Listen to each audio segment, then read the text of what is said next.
Mermaid Queen, written by Shauna Corey, illustrated by Edwin Fotheringham. I think if I'm pronouncing his name right. This is a true story. We have a 92 on the spine label, so it's another biography.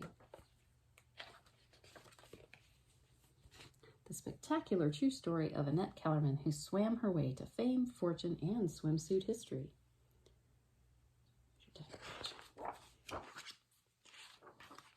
Annette Kellerman loved to make waves. When Annette was a little girl, she lived in a house by the sea in Australia. Annette's parents were music teachers, and her house was filled with singing and dancing and music. Every day, Annette watched the dancers twirl and dip and whirl. She dreamt that one day she would be one of them, beautiful and graceful and fancy-free. But Annette couldn't dance. She could hardly walk. To strengthen her legs, Annette's father taught her to swim. Annette swam, and the more she swam, the stronger she grew. Pretty soon, she was slicing through the water, winning races and setting records. But in 1903, people weren't used to seeing female athletes. Annette's mother worried that people would talk. She wished Annette would do something more artistic. But swimming had made Annette's legs strong, and in the water, she didn't feel plain or clumsy or weak. She felt beautiful and graceful and fancy-free. Annette kept practicing her strokes and making waves. When she wasn't racing, she daydreamed about the ballerinas she loved as a little girl. She whirled and twirled, she dipped and danced and dived.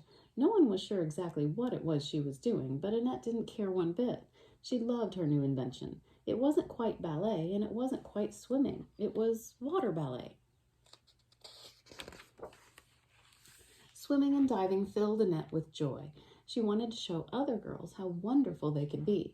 She demonstrated her dazzling dives at the local aquarium. A fine performance, trumpeted the papers. Annette and her father decided to show the world Annette's invention and exactly what girls could do in the water. They said goodbye to Australia and sailed for England. When they arrived in London, they went to Soho and the Strand, Piccadilly and the Palace, hoping to put on a show. But everywhere they went, people just scoffed. A girl swimmer? Too plain, too plump, too weird, too wet, too bad. Annette remembered her mother's worries. If people saw a girl swimmer, they might talk. Maybe that was what she needed. Maybe Annette should do something drastic to get people talking about girl athletes. Annette and her father rowed out to the middle of the yucky, mucky River Thames. She dove into the murky water. She swam for 13 miles up the river, dodging tugs and barges the whole way. "Lumet, you're a girl," gasped the watchman when he pulled her out. Now people were paying attention. A newspaper even asked Annette if she would try to swim the English Channel. The English Channel separated France and England. It was 22 miles wide. Only one man and no woman had ever made it across. But that didn't stop Annette. Annette and her father traveled to Dover to train. For the next 6 weeks, she swam from one seaside resort to another.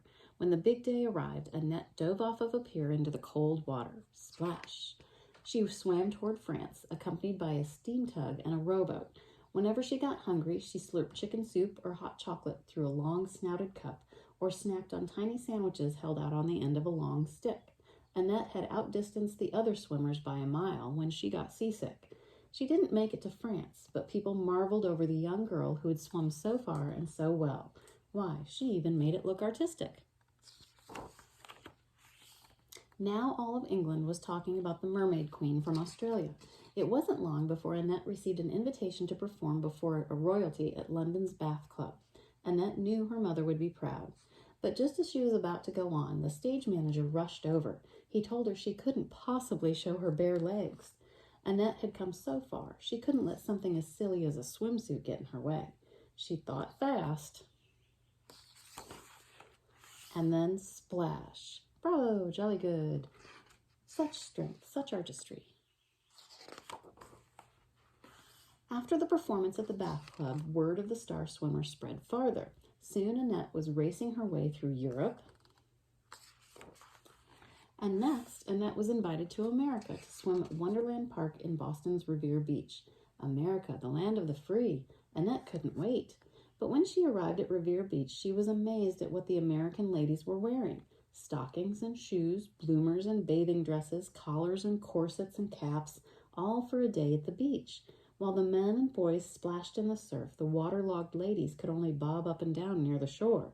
How could anyone possibly swim in that? My word, marveled Annette. Then she slipped on her racing suit and dove into the water. Splash! The Bostonians were beside themselves. They screeched and squealed and shrieked with terror. Hey, what are you doing in that suit? Asked a policeman. Annette was arrested. Your Honor, Annette told the judge, swimming is the most wonderful and healthy exercise. Why, every child in America should be taught to swim. The crowd gasped. Then Annette asked the judge how women could possibly be expected to swim in bathing suits that felt like lead chains. Everyone waited to see what would happen. Would Annette be banned from Boston? Would the judge send her to jail? No, the judge let Annette go. The next morning, the beach was filled with reporters waiting to see what kind of waves Annette would make now.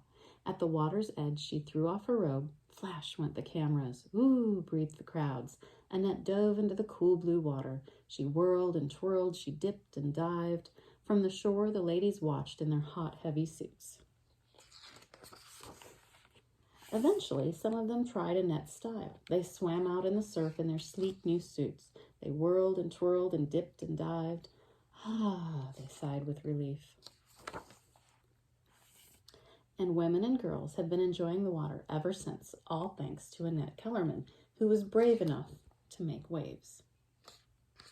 I have a picture of her in here, too, in that suit where she added the legs to it for the London Bath Club.